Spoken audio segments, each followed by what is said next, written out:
안녕하세요. 비즈 강사 정우현입니다. 저번 시간에 1강에서는 비즈의 어떤 기본적인 어떤 어원이나 이런 거에 대해서 알아보았는데요.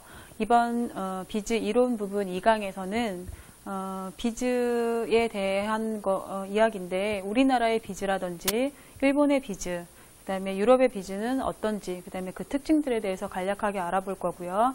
그 다음에 비즈 공예를 하기 위해서는 기본 도구가 있으셔야 되는데 기본 도구는 어떤 것이 있는지, 그 다음에 기본 기법으로는 어떤 것이 들어가는지, 그 다음에 통과와 교차라는 단어가 많이 들어가는데 그 말은 어떻게 하는 건지 실제 작품에서 물론 나중에 보실 수 있겠지만 그런 것들에 대해서 설명을 드리고요.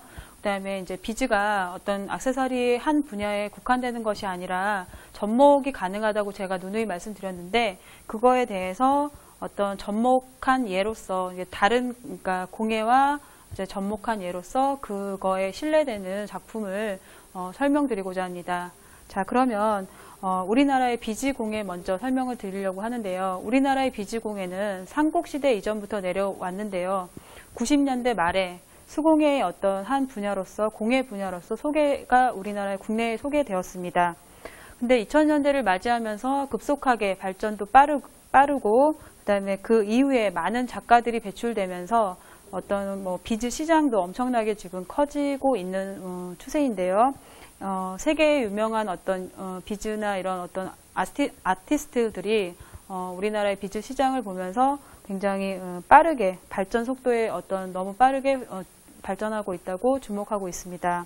그리고 현재에는 퓨처리즘이라고 해서 비즈가 어떤 소재로 그냥 작게 포인트로 사용되는 것이 아니라 정말 다양하게 그러니까 소재에서 그러니까 주제로 그래서 포인트에서 정말 크게 메인으로 활약되는 그런 현상을 퓨처리즘이라고 알고 계시면 될 것 같습니다.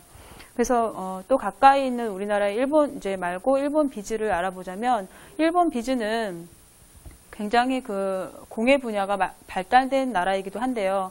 일본 비즈는 어떤 그냥 대형 매장처럼 일본의 그 비즈 시장이 어떤 곳에 한정된 것이 아니라 어떤 마켓 형태로 해서 크게 어떤 이제 생활 속에 자리 잡아 있는 것도 볼 수 있고요.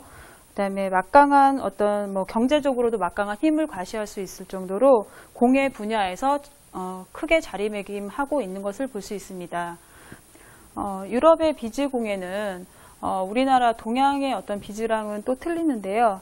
일찍이 타피스트리가 발달했던 중세 유럽의 구슬 공예는 스티치와 직조라는 그런 형태의 구슬 공예를 발달시켜 왔는데요. 그러니까 스티치와 직조를 이용해서 어떤 섬세한 작품을 해가지고 어떤 공예에서 끝나는 것이 아니라 그것이 하나의 어떤 예술적으로 작품을 승화시켜서 이렇게 고가의 상품 가치를 하는, 그러니까 외국에서는 굉장히 이런 비즈나 이런 작은 액세서리, 손으로 만든 핸드메이드 제품이 굉장히 고가에 팔린다고 합니다. 그리고 우리나라에서는, 우리나라나 일본, 동양 쪽에서는 그냥 크리스탈이나 이런 걸 이용해서 주로 많이 만든다고 생각하시면 됩니다. 그러니까 유럽과 동양은 분명히 차이가 있죠. 그리고 두 번째로는 비즈 공예의 기본 종류 및 공구 사용법에 대해서 알려고 하는데요. 기본 공구 종류에는 여러 가지가 있지만 말 그대로 기본 공구에는 세 네 가지 정도가 필요한데요. 우선은 평집게라는 공구가 필요하고요. 두 번째는 롱노즈, 그러니까 우리가 일명 굿자집게라고 하는데 그런 공구가 필요하고, 그 다음에 세 번째로는 니퍼라는 공구가 필요합니다. 그리고 오링 작업 반지라는 그런 공구도 필요한데 그건 이제 또 제가 설명을 드릴 거고요. 우선은 제가 아까 드렸던 가장 기본이 되는 공구 세 가지 중에 평집게에 대해서 설명을 드리고자 합니다. 우선은 평집게는 어떤 목걸이나 장신구를 만들 때 끝 마무리를 할 때 누르거나 구부릴 때 그리고 아니면 닫아줄 때 주로 사용하는 어떤 공구라고 생각하시면 되고요. 그 다음에 롱노우즈 굿자집게라는 것은 주로 우리가 귀걸이들 여성분들 많이 좋아하시잖아요. 근데 귀걸이를 만들 때 어떤 고리에